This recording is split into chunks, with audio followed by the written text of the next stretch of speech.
Hi everyone, this is Holly, and welcome to my fall series.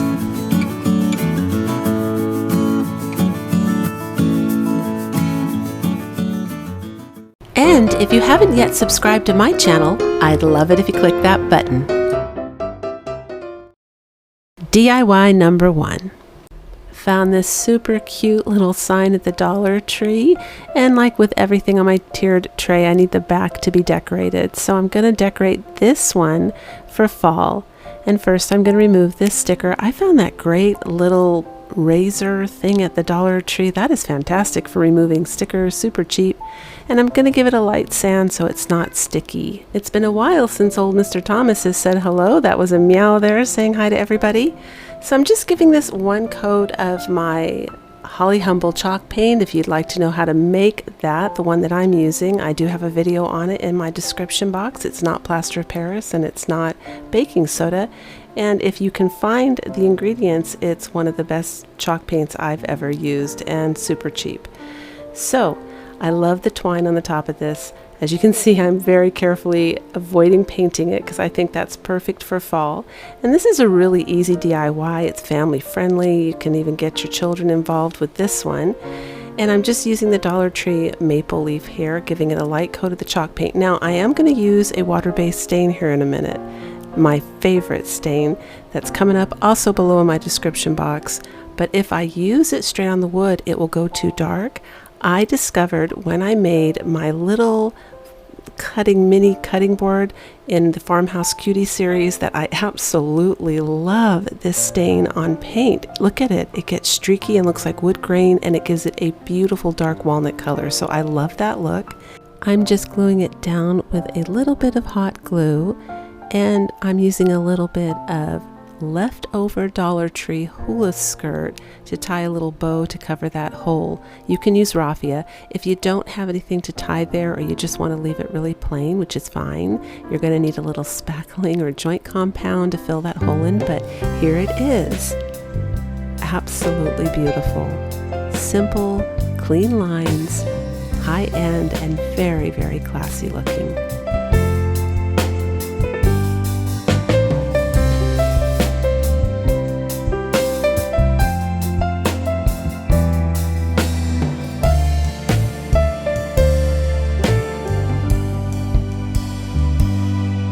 DIY number 2.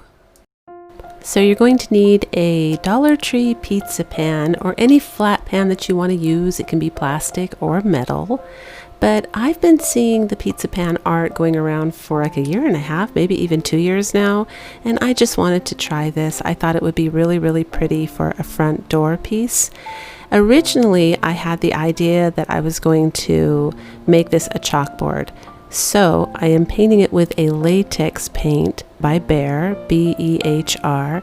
It includes a primer. It's an ultra matte dry, but it claims it will stick to glass, plastic, pretty much anything shiny. So I just wanted it to be really durable, because once you start taking that chalk and scratching away on the pan, I was worried it would scratch off. So I chose a paint that would stick. And I do 2 coats. So I do this and then I let it dry, and then I come back and do a second coat, which I did not film, but it was too streaky and you could see some of the metal through, so it definitely requires 2 coats.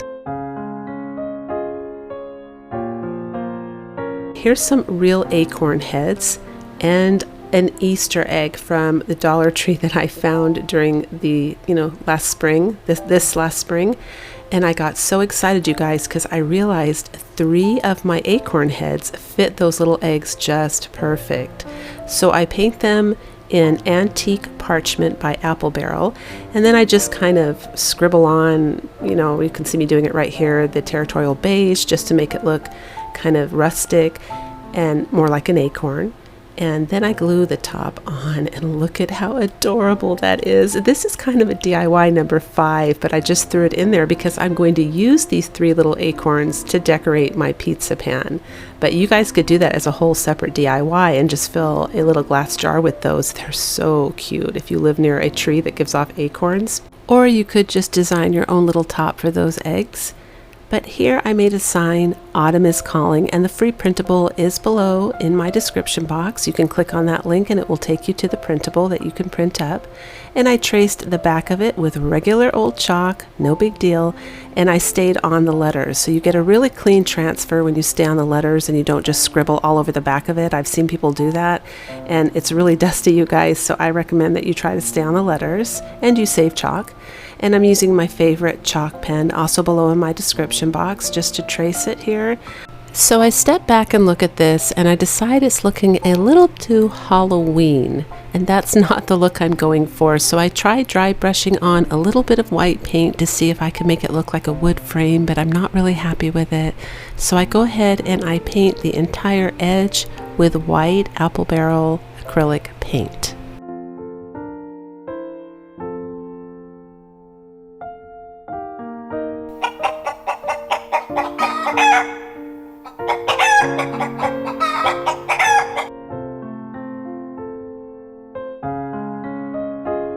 And if you guessed it, yep, here we go again, you guys. It's that high-end rich formula antique walnut stain. That's what it says on the label there.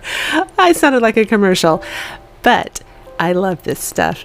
It's water-based and it glides amazing. Like a little bit goes a long way. It has no odor and it just rinses off your brush because it's water-based. So it feels not as toxic, I guess, and it's easier to clean up than wax. And I haven't been able to find the Waverly wax. I'm getting really frustrated with that. Everywhere I go online, it's sold out, and I haven't found it in the stores I'm looking in either. So this has been a great alternative. And I mean, look at that. And look at how much warmth having a faux wood frame added to this sign. It was amazing. It went from looking spooky to just looking warm and fallish. I love this, the black and the brown together, that combo. And that ribbon is some ribbon I got, I think, about 2 years ago from the Dollar Tree. I have been waiting for the perfect thing to use this ribbon with. I was in love with it when I saw it. Well, I love the fall leaves and I love the fall colors at fall. So I'm just trimming the edge there. As you can see, you bend it, you cut it up at an angle, and you get that nice little fork end. I forget what that's called. Somebody tell me in the comments. I know there's like a special phrase for that. This is going to be on my front door. So I wanted it to pop, and I just really wanted it to scream fall. So I thought if I put the ribbon up there with all the different colors of leaves falling and they kind of sparkle, it would really make a statement piece on my front door. And then there's the little acorns I made, and I'm really impressed with Dollar Tree's flowers for fall this season. That's a sunflower. All my flowers here are from Dollar Tree, and I just think they're so pretty.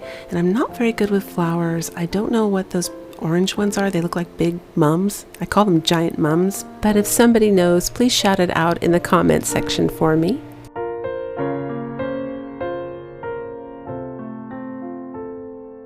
And here I'm gluing some flowers on the bottom. Now, this is going to be on my front door. I have a heavy wooden front door, and it just felt like it needed a little more weight and balance. I think if I was going to keep this inside, I would have skipped this part and left it empty. And I'm even gluing some little berries in the center of that flower. I thought that looked so pretty. But because where it's going to be located, it needed more weight. And here I want to show you guys how I hang slippery things. It's been working for me for 20 years. I use masking tape, super hot glue, and I glue it. Then I glue over the string or whatever it is you're hanging it with, and you put the tape down right away while the glue's really hot and it kind of melts. And you do that all the way up the back. Works perfect. And here she is, you guys. I'm absolutely in love with this. I even added a little cotton bulb there at the end because I thought that screamed autumn too. This is going to make such a beautiful, bright, cheerful autumn front door piece, and I'm really, really excited to hang it on my front door. You guys go get some pizza pans and make something wonderful for your front door too. It was so much fun. DIY number 3. You're going to need some Dollar Tree adhesive cork. You can use any backing you want, but this is what I used if you want to recreate it. And one of those little Dollar Tree wooden pumpkins and a little Dollar Tree sign. This is one I bought, I think, 1.5 years ago, and I'm going to repurpose it now because I didn't really like what I did in the front there. It was like really hastily put together. So here I'm just pushing some paper down to get the shape inside, to get a pattern, and I'm cutting it with a little knife. that's not a utility knife, it's a craft knife. So I was cutting it with a little craft knife, and now I'm just tracing it around so I can, this is on the back of the cork board, so that I can get a nice little perfect fit there. Don't forget to follow me on Instagram and on Pinterest. If you send me a photo of a craft that you made that I inspired you to make, I share it up on my Pinterest board that I have set aside especially just for that, so that we can celebrate what you did with the world and with each other, and we can also share that way. I think it's really, really neat. You can send me a photo on Pinterest by making your photo a pin and then sending me the pin. You can send it to my Gmail, which you will find in the About section here on YouTube, and you can tag me on Instagram or send me the photo in a message. But I would love to see it. Thank you to everyone who has participated so far. It's been wonderful. On this little pumpkin here, I'm just going to paint him with my chalk paint, and while the paint's still kind of wet, I'm going to add the little, grooves and lines in that they have to give him some dimension here. And I use my fingers, you guys. I don't know if that's bad, but that's how I do art. Whenever I blend, I tend to use my fingers. I hope there's someone else out there that uses their fingers too. But the little one on the right there, it wasn't curving enough, so I just kind of like to work with it and blend it out, and I add white where I need to, I add brown. I actually had a lot of fun doing this because I wanted a really soft blended look, but I just wanted my little pumpkin to have, those little lines and to have some little character there. And again, I'm going to put a bow on him, so we're not going to need to fill in the top hole. If you guys want to do that, you can.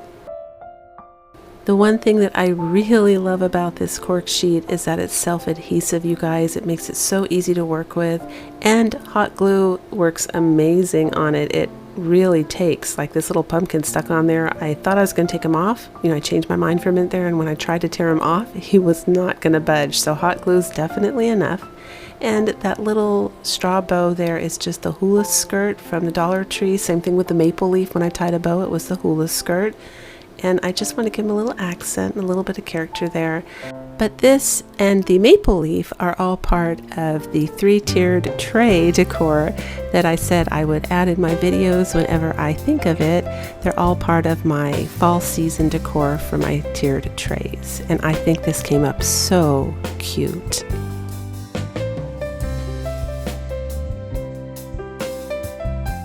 This week's shout out goes out to N.E. Bobradis. Forgive me if I'm not pronouncing that right, but with all that talk about sisal rope, she chips in and says, I buy 100 feet for $9.99 at Lowe's. So here it is at Lowe's, $9.98, close enough. But then I go to Home Depot because I'm curious if they sell it too, because they're a competitor, and sure enough, it appears they are competing. 100 feet for $7.97. I want to thank all of you that chipped in about the sisal rope, because without you doing that, we would not have landed at what appears to be a major score. If any of you guys buy this at the Home Depot and want to report back on the quality, please let us know. DIY number 4. And for those of you that watched my first fall series last week, I showed you this little pink piece here, hoping you guys could get it, because we are going to be making a tiered tray. After my Farmhouse Cuties series, I had tons of you guys requesting that I make a tiered tray or a few tiered trays to give ideas. And my pleasure. Honestly, I love tiered trays, and I want at least 2 more in my home. This one's going to go in my bedroom, and I have always wanted the one I am making right now. So I start off with painting it with that latex paint that I used on the pizza pan, that ultra matte dry primer stick on any surface paint. And this is crackle medium. Now this is what I've always wanted. I love that crackling effect. I've never worked with crackle medium. This is my first time, you guys, so bear with me here. I'm actually nervous when I'm doing this because I'm so worried I'm going to mess it up. And the centerpiece I spray painted with black primer. I did not use the brush one, but it's fine. It all worked really good. So it says wait an hour, let it dry, and then paint. And I'm panicking because I want to stay within that hour, so I put the paint on too thick, because I remember hearing some crafter on YouTube saying whatever you do, don't go over it twice. I did go over it twice. I'm guilty in a couple places. It didn't ruin it, but I recommend you don't go over it twice as well. And I also recommend you don't use chalk paint. It's too thick. If I had to do it again, I would have just used regular old thin acrylic paint and kept it nice and light. And so I want the center to be heavier. And I decide to fill that container full of pinto beans. I also want my tiered tray to be 2 tiers this time, not 3. I just want it to be a little bit more versatile. So if you want yours shorter, you can take a sharp utility knife and cut that center piece down. But I do think this beats the wooden handle from the toilet plunger and the glass candlestick holders that you have to glue upside down on each other. That just seemed a little structurally unsound and it made me nervous, so I never wanted to do that even though it looks gorgeous. But I'm using E6000, a little bit of hot glue, pressing it down, and it comes out absolutely gorgeous. So for all that worrying that I was going to mess up the crackle effect, I didn't need to. It just kind of seems to work on its own. The paint's a little thicker in areas than I would have liked, but that's my fault because I was panicking and I added too much paint, but I couldn't be happier because my decor is going to cover that. I highly recommend you guys try this. It's a classy look, perfect for the holidays. I think it goes with every theme, not just Farmhouse. I just think it's such a pretty high-end look. And if you enjoyed today's video, please don't forget to give me a thumbs up. It really does help my channel get noticed by YouTube.